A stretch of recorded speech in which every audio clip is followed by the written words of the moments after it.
Yes bwana, ni mambo ni vipi bwana, mambo ni aje bwana. Moja habari kubwa sana ileo ambayo imetokea kutrendi sana na sana kwenye mitandao ya kijamii juu ya Young Africans kutua FIFA kutaka haki yao itendeke. Bwana, kama tunavyojua kwamba takribani siku 5 zimepita baada ya kuahirishwa kwa dabi ya Kariakoo, Young Africans dhidi ya mnyama Simba Sport Club. Sababu kubwa ni juu ya Simba Sport Club kugomea kuzuiliwa kwenda uwanjani kufanya mazoezi kwa ajili ya mchezo wao ambao ilibidi upigwe siku ya Jumapili, siku ya Jumamosi katika uwanja wa Benjamin Mkapa, Dar es Salaam, na kuzuiliwa. Baada ya kuzuiliwa, Simba iliamua kuandika barua waliamua kuandika barua kwamba hawatocheza au hawatoshiriki katika mchezo huo wa dabi ya Kariakoo. Baada ya sakata zito kweli, bodi ya ligi kuu ambayo inasimamiwa na mwenyekiti Steven Mguto iliandika barua majira saa 6 mchana ni kwa juu ya kuahirishwa kwa mchezo huo kwa dabi ya Kariakoo, Dar es Salaam Young Africans dhidi ya mnyama Simba Sport Club. Baada ya kuahirishwa kwa dabi hiyo, Young Africans ilionekana kutokuridhishwa, ilionekana kutokukubaliana na taarifa hiyo ya kuahirishwa kwa mchezo wa dabi ya Kariakoo. Lakini pia mashabiki nao kutoka ndani na nje ya mipaka ya Tanzania walionekana kutokufurahishwa kwa taarifa hiyo. Young Africans walifanya yote, walienda uwanjani, wakafanya mazoezi, kila kitu, wakafanya maandalizi vizuri kabisa. Na baada ya kufanya maandalizi, wakafika uwanjani, wakapiga mazoezi na wachezaji wao. Lakini pia mashabiki wa Young Africans baadhi walikuwa uwanjani wakashuhudia tukio hilo.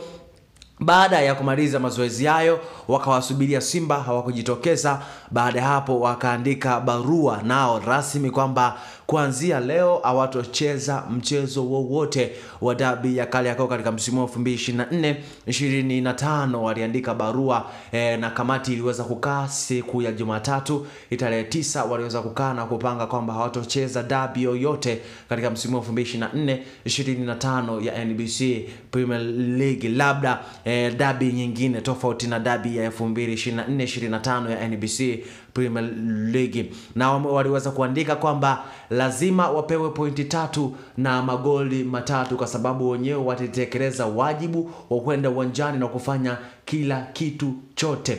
Na taarifa hiyo na kuahirishwa kwa mchezo huo, vyombo vya habari ndani na nje ya mipaka ya Tanzania viliweza kulaani kitendo hicho cha kuahirishwa kwa dabi nambari 5 barani Afrika, Yanga na Simba Sport Club, kutokana na maandalizi makubwa ya makampuni mbalimbali, lakini pia ya timu ya Young Africans na mashabiki kutoka ndani na nje ya mipaka ya Tanzania kuja kushuhudia mtanange mkubwa kweli. Na Young Africans waliweza kuwaomba radhi mashabiki kwamba waombe radhi juu ya kitendo hicho ambacho kiliweza kutokea kwa kuahirishwa kwa dabi ya Kariakoo Young Africans. Lakini ikumbuka kwamba bodi ya ligi iliweza kuzungumza kwamba itapanga ratiba ya mchezo wa dabi ya Kariakoo lini ambapo utachezwa. Lakini uongozi wa Young Africans umeona usikae kinyonge, sasa umeona usikae kimya kweli, na sasa umeamua kunyanyua mguu wao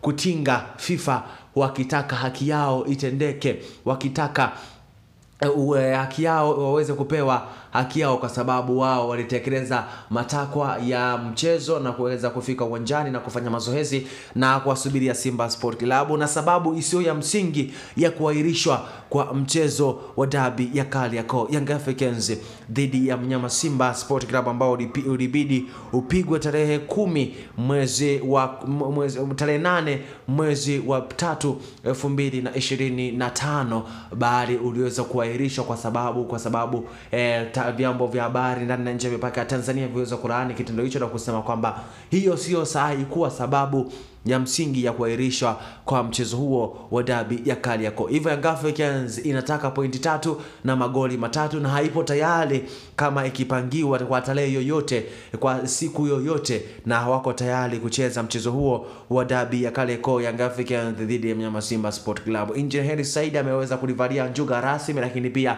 makamu wa rais Arafat Haji aliweza kuandika kwamba wao hawapo tayari. Lakini pia uongozi wa Young Africans, kamati ya Young Africans iliweza kutoa barua kwamba hayupo tayari kucheza mchezo huo wa dabi ya Kariakoo Young Africans. Taarifa hiyo ambayo iliweza kutoka tarehe 9 mwezi wa 3 siku ya Jumatatu kwamba hawapo tayari kucheza mchezo huo. Sasa ni jambo la kusubiri na kuona yapi matokeo ambayo wataweza kupewa Young Africans, kwa sababu wameamua sasa kwenda katika vyombo vikubwa duniani, FIFA, au sio bwana? Kama ni mara ya kwanza kutazama video zetu, ni komea, usikose bila kubweza.